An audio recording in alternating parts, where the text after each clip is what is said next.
estudiantes. Today we're going to talk about formal commands.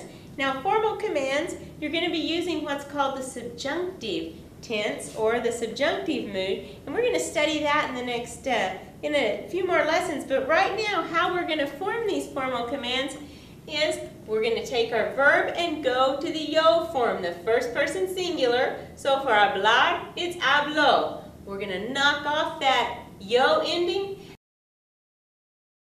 and we're going to add what I want to call the opposite vowel. So if it's an AR verb, you're going to add an E. If it is an ER or an IR verb, you're going to add an A. So for comer, we go to yo, como, drop the yo. We have coma. For escribir, we go to escribo. We drop the O, we add the A, we have escriba.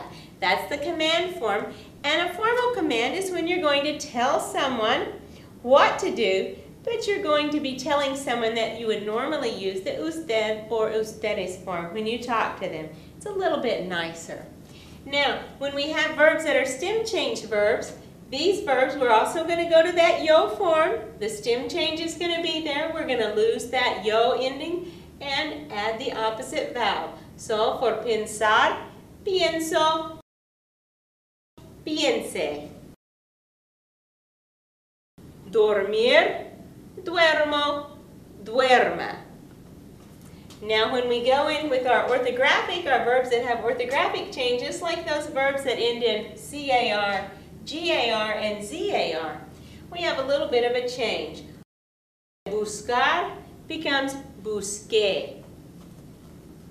A verb ending in GAR, the G is going to go to GU. Llegar, llegué. Verbs that end in ZAR, the Z is going to change to a C. Empezar, empezar is also a stem change, so it's going to stem change. Empiece. Okay? Okay, with the formal commands, we have 3 of them that are irregular that you need to know.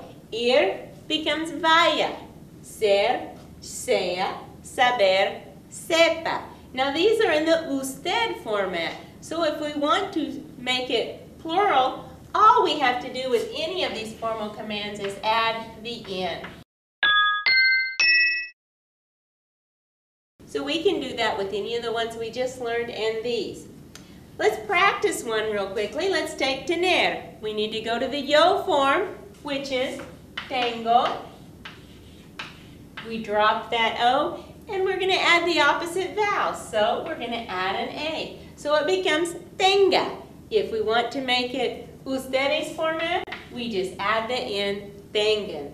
Decir, yo digo. We drop the O, and we add the opposite vowel. So, diga. Usted diga o ustedes digan. Okay, now what we need to do now is think about those pronouns. When we use a command form, the pronouns are attached to the end of the command in the affirmative form. So, léalo usted. Read it, please. Siéntese usted. Sit down, please.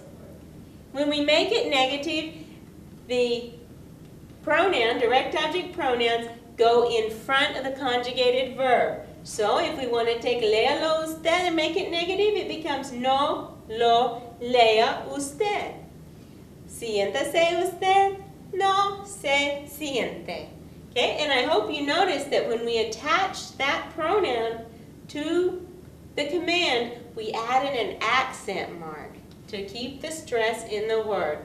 So there it is. That's what you need to know to make a formal command. ¿Es todo? Es todo.